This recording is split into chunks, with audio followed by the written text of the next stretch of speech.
사사기 17장. 에브라임 산간지대에 미가라는 사람이 있었습니다. 그가 자기 어머니에게 말했습니다. 어머니가 은 1100세겔을 잃어버리셨을 때 그 일 때문에 저주하시는 말씀을 제가 들은 적이 있습니다. 보십시오. 그 은을 제가 갖고 있습니다. 제가 그것을 가져갔습니다. 그의 어머니가 말했습니다. 내 아들아, 네가 여호와께 복을 받을 것이다. 그가 은 1100세겔을 자기 어머니에게 돌려주자 그의 어머니가 말했습니다. 내가 내 아들을 위해 내 손으로 그 은을 온전히 여호와께 드려 조각한 신상과 녹여 만든 신상을 만들려고 했다. 그러니 이제 내가 이것을 너에게 돌려주겠다.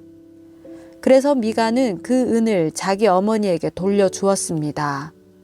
그의 어머니는 은 200세겔을 가져다가 은 세공업자에게 줘 그가 그것으로 조각한 신상과 녹여 만든 신상을 만들게 했습니다. 그것들이 미가의 집에 있었습니다. 이 사람 미가에게는 신당이 있었습니다. 그는 에봇과 드라빔을 만들었으며 그의 아들 가운데 하나를 제사장으로 세웠습니다. 그 시절 이스라엘에는 왕이 없었기에 모두가 자기 보기에 옳다고 생각하는 대로 행동했습니다. 유다의 베들레헴 출신인 한 젊은이가 있었으니 그가 유다 지파로부터 온 사람이었습니다. 그는 레위 사람이었으며 그곳에 살고 있었습니다. 그 사람은 살 곳을 찾아서 그 성읍 곧 유다의 베들레헴을 떠났습니다. 그는 가는 길에 에브라임 산간지대에 있는 미가의 집에 들렀습니다. 미가가 그에게 말했습니다. 당신은 어디 출신입니까? 그가 미가에게 말했습니다. 저는 유다의 베들레헴에서 온 레위 사람입니다. 제가 살아갈 곳을 찾아가고 있습니다. 그러자 미가가 그에게 말했습니다. 저와 함께 살면서 제 아버지가 돼 주시고 제사장도 돼 주십시오. 제가 당신에게 해마다 은 10세겔과 옷 한 벌과 먹을 양식을 주겠습니다. 그러자 레위 사람은 그곳으로 갔습니다. 그래서 그 레위 사람은 그와 함께 살기로 결심했습니다. 그 청년은 미가에게 있어 아들 가운데 하나처럼 여겨졌습니다. 미가는 그 레위 사람을 거룩하게 구별해 세웠습니다. 그래서 그 청년은 미가의 제사장으로 그 집에 있게 됐습니다. 그러고 나서 미가는 말했습니다. 레위 사람이 내 제사장이 됐으니 이제 여호와께서 내게 잘해 주실 것이다. 사사기 18장. 그 당시 이스라엘에는 왕이 없었습니다. 그 당시 단 지파는 살아갈 자기 땅을 찾고 있었습니다. 그때까지 그들은 이스라엘 지파 가운데 자기들에게 주어진 땅을 다 갖지 못하고 있었기 때문입니다. 그리하여 단 지파는 자기 집안 모든 사람 가운데 소라와 에스다올에서 5명의 용사들을 보내 땅을 정탐하게 했습니다. 그들에게 말했습니다. 가서 땅을 잘 살펴보라. 그들이 에브라임 산간지대로 가서 미가의 집에 머무르게 됐습니다.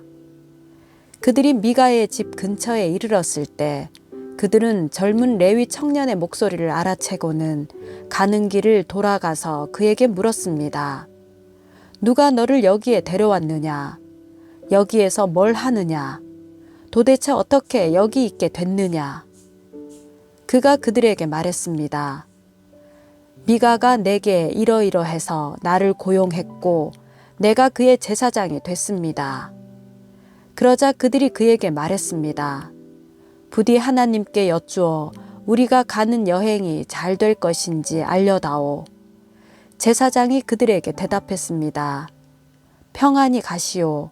당신들이 가는 길에 여호와께서 함께하고 있습니다. 그리하여 그 5사람이 길을 떠나 라이스에 도착했습니다. 그들은 그곳에 살고 있는 사람들이 시돈 사람들의 방식대로 조용하고 안전하게 살아가고 있는 것을 보았습니다. 그 땅에는 아무 부족한 것이 없었으며 풍부했습니다. 그들은 시돈 사람들과는 멀리 떨어져 있었고 어떤 사람들과도 교류 없이 지내고 있었습니다. 그들이 소라와 에스다올로 그들의 형제들에게 돌아왔습니다. 그러자 그들의 형제들이 그들에게 말했습니다. 무엇을 보았느냐? 그들이 말했습니다. 일어나 그들을 공격합시다. 우리가 그 땅을 보니 정말 좋았습니다. 조용히 있지 말고 망설이지 말고 떠나 그 땅을 차지합시다. 가서 보면 평화롭게 살고 있는 백성을 만날 것입니다. 땅은 넓습니다. 하나님께서 당신들의 손에 세상에 부족할 게 없는 땅을 주셨습니다. 그러자 단 지파의 집안에서 600명의 사람들이 무장을 하고 소라와 에스다올에서 전쟁터로 출정했습니다.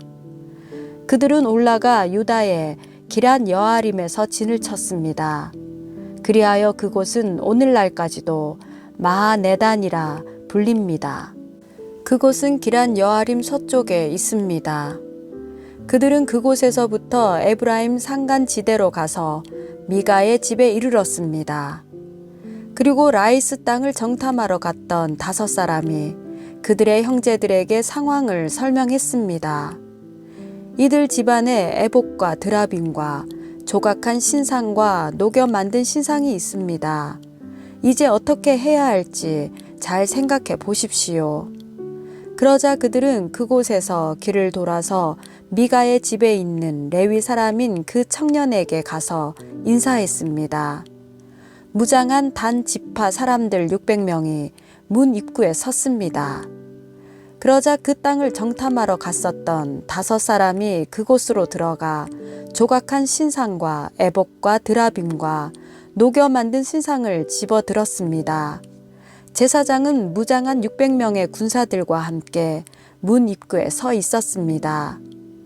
이들이 미가의 집에 들어가 조각한 신상과 에봇과 드라빔과 녹여 만든 신상을 집어들자 제사장이 그들에게 말했습니다. 무슨 짓이냐? 그들이 그에게 대답했습니다. 조용히 하시오. 우리와 함께 가서 우리의 아버지와 제사장이 돼 주시오. 한 가정의 제사장이 되는 것이 좋소. 아니면 이스라엘의 한 지파, 한 가문의 제사장이 되는 것이 좋소. 이에 제사장은 마음이 기뻤습니다.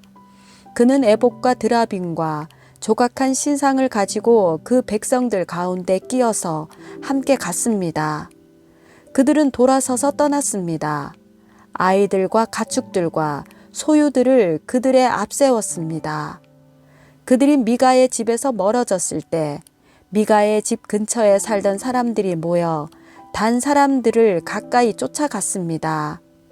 그들이 단 사람들을 부르자 단 사람들이 돌아서서 미가에게 말했습니다. 사람들을 이끌고 오다니 무슨 일이냐? 내가 만든 신들과 내 제사장을 너희가 데리고 가버렸으니 내게 무엇이 더 남아있느냐? 무슨 일이냐라고 너희가 어떻게 말할 수 있느냐? 단 사람들이 그에게 말했습니다. 너의 목소리가 우리에게 들리게 하지 마라. 그러지 않으면 성질이 거친 사람들이 너에게 가서 너의 목숨과 너의 가정의 목숨을 빼앗을지 모른다. 그러고 나서 단 사람들은 그들이 가던 길을 갔습니다. 미가는 그들이 자기보다 더 강한 것을 보고 뒤돌아 그의 집으로 돌아갔습니다. 그리하여 그들은 미가가 만든 것과 미가의 제사장을 데리고 라이스로 갔습니다. 조용하고 평화롭게 살고 있던 백성에게 가서 그들을 칼로 죽이고 그 성읍을 불살랐습니다. 그 성읍이 시돈에서 멀리 떨어져 어떤 사람들과도 교류 없이 지내고 있었고 그 성읍이 또 베드르홉 근처 골짜기에 있었기 때문에 그들을 구해줄 사람이 없었습니다. 그리하여 단 사람들은 성읍을 다시 짓고 그곳에 살게 됐습니다. 그들은 이스라엘에게서 태어난 그들의 조상인 단의 이름을 따서 그 성읍의 이름을 단이라고 불렀습니다. 그러나 그 성읍의 이름은 원래 라이스였습니다. 거기에서 단 지파는 우상을 세웠습니다. 그 땅이 점령당할 때까지 모세의 손자요 게르솜의 아들인 요나단과 그의 아들들이 단 지파의 제사장이 됐습니다. 그들은 하나님의 집이 실로에 있는 동안 내내 미가가 만든 우상을 자기들을 위해 세워두었습니다. 사사기 19장. 그 당시에 이스라엘에는 왕이 없었습니다. 한 레위 사람이 에브라임 산간지대 외딴 곳에서 살고 있었습니다. 그는 유다 베들레헴에서 온 첩 하나를 얻었습니다.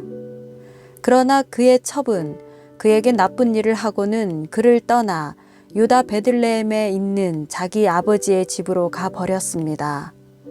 그녀가 그곳에 가 있은 지 4개월이 됐습니다. 그녀의 남편이 그의 하인과 함께 당나귀 2마리를 끌고 그녀를 찾아가서 돌아오라고 설득했습니다. 그 여인이 그를 자기 아버지의 집으로 데려오자 그녀의 아버지는 그를 보고 반갑게 맞이했습니다. 그의 장인, 곧 그 젊은 여자의 아버지가 그를 붙잡아서 그는 그와 함께 3일을 지냈습니다. 그들은 먹고 마시고 그곳에서 머물렀습니다. 4일째 되는 날 그들은 아침 일찍 일어났고 그는 떠날 준비를 했습니다. 그러나 그 젊은 여자의 아버지가 그의 사위에게 말했습니다. 빵 몇 조각을 좀 먹고 기운을 차린 다음에 가게. 그리하여 그 2사람은 함께 앉아 먹고 마셨습니다. 그 젊은 여자의 아버지가 그 사람에게 말했습니다. 부디 오늘 밤 머물며 즐겁게 지내게. 그 사람이 떠나려고 일어나자 그의 장인이 그를 붙잡아서 그는 하룻밤을 그곳에서 더 머물게 됐습니다. 5일째 되는 날 그가 가려고 아침 일찍 일어났습니다. 그 젊은 여자의 아버지가 말했습니다. 기운을 차릴 수 있도록 오후까지 기다리게. 그리하여 그 2사람은 함께 먹었습니다. 그러고 나서 그 사람이 그의 첩과 그의 하인과 함께 떠나려고 일어나는데 그의 장인, 곧 그 젊은 여자의 아버지가 그에게 말했습니다. 자, 보게나 저녁이 다 됐네. 부탁이네. 하룻밤 더 머무르게. 여기서 하룻밤 머물면서 즐겁게 지내게. 그리고 내일 아침 일찍 일어나 길을 떠나 너의 집으로 돌아가게.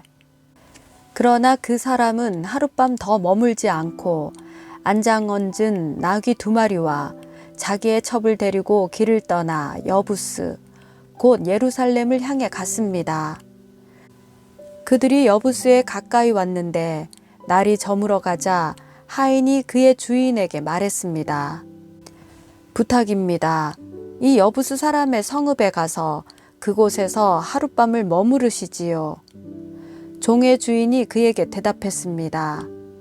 우리는 이스라엘 자손이 아닌 다른 민족의 성읍에는 들어가지 않는다. 우리는 계속해서 기브아로 갈 것이다. 그가 자기의 하인에게 말했습니다. 기브아나 라마까지 가서 그 2 가운데 한 곳에서 머무르도록 하자. 그래서 그들은 가던 길을 계속 가서 해 질 무렵에 베냐민에 속한 기브아 부근에 이르렀습니다.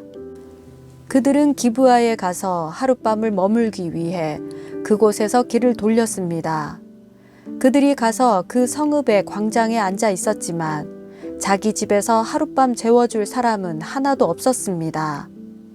저녁이 돼 한 노인이 일을 끝내고 들판에서 돌아오고 있었습니다. 그 사람은 에브라임 산간지대 출신으로 기브아에 살고 있는 사람이었습니다. 그곳 사람들은 베냐민 사람들이었습니다. 그가 성읍의 광장에 여행객이 있는 것을 보았습니다. 그 노인이 말했습니다. 어디로 가는 길이요? 어디에서 왔소? 레위 사람이 그에게 말했습니다. 우리는 유다의 베들레헴에서 와서 에브라임 산간지대 외딴 곳으로 가는 길입니다. 제가 그곳 출신입니다. 유다의 베들레헴에 들렀다가 여호와의 집으로 가는 중입니다. 그런데 저를 광야에서 자기 집으로 데려가려는 사람이 아무도 없습니다. 우리는 나귀를 먹일 집과 여물이 있을 뿐 아니라 당신의 종과 당신의 하녀와 우리의 하인이 먹을 빵과 포도주도 있습니다. 우리에게 부족한 것은 아무것도 없습니다. 노인이 말했습니다. 당신이 편안하기를 바라오. 그러나 당신이 필요한 것은 내가 책임지겠소. 그저 광장에서 하룻밤 머무는 일만은 하지 마시오. 그래서 그 노인은 그를 자기 집으로 데려갔습니다. 그곳에서 나귀들에게도 먹이를 주었습니다. 그들은 발을 씻고 나서 먹고 마셨습니다. 그들이 이렇게 즐기고 있을 때 그 성읍의 불량배들이 그 집을 둘러싸고 문을 두드리며 집주인인 그 노인에게 소리쳤습니다. 당신 집에 온 그 사람을 데리고 나오시오. 우리가 그와 관계를 가질 것이오. 그 집주인이 밖으로 나가 그들에게 말했습니다. 내 형제들이여, 제발 악한 일을 저지르지 마시오. 왜냐하면 이 사람은 우리 집에 온 손님이요. 이런 수치스러운 짓을 하지 마시오. 보시오, 여기 내 처녀딸이 있고 그의 첩이 있소. 내가 이제 그들을 데리고 나가겠소. 그들을 데리고 당신들이 보기에 좋을 대로 하시오. 그러나 이 사람에게만은 이런 수치스러운 짓을 하지 마시오. 그러나 그 사람들은 그의 말을 무시했습니다. 그래서 그 레위 사람은 그의 첩을 밖으로 내보냈습니다. 그러자 그들은 밤새도록 아침까지 그녀와 관계를 가지며 학대하다가 새벽이 돼서야 그녀를 놓아주었습니다. 아침 동틀 무렵 그 여자는 돌아왔습니다. 그녀는 자기 남편이 있는 그 사람의 집 문 앞에 날이 밝아올 때까지 쓰러져 있었습니다. 그녀의 남편이 아침에 일어나 집 문을 열고 길을 가기 위해 밖으로 나갔는데 그의 첩의 두 손이 문지방에 걸쳐진 채 그 집 문 앞에 엎어져 있었습니다. 그가 그녀에게 말했습니다. 일어나 가자. 그러나 아무 대답이 없었습니다. 그러자 그는 그녀를 당나귀에 싣고 출발해 그의 집으로 갔습니다. 그가 그의 집에 도착하자 칼을 꺼내 자기 첩을 마디마디 베어서 12토막을 내고 그것들을 이스라엘 전 지역에 보냈습니다. 그것을 본 모든 사람들이 말했습니다. 이스라엘 자손이 이집트 땅에서 나온 그날 이후 오늘날까지 이런 일은 없었고 본 적도 없었다. 이 일을 생각해보고 의논해보고 그러고 나서 말하자.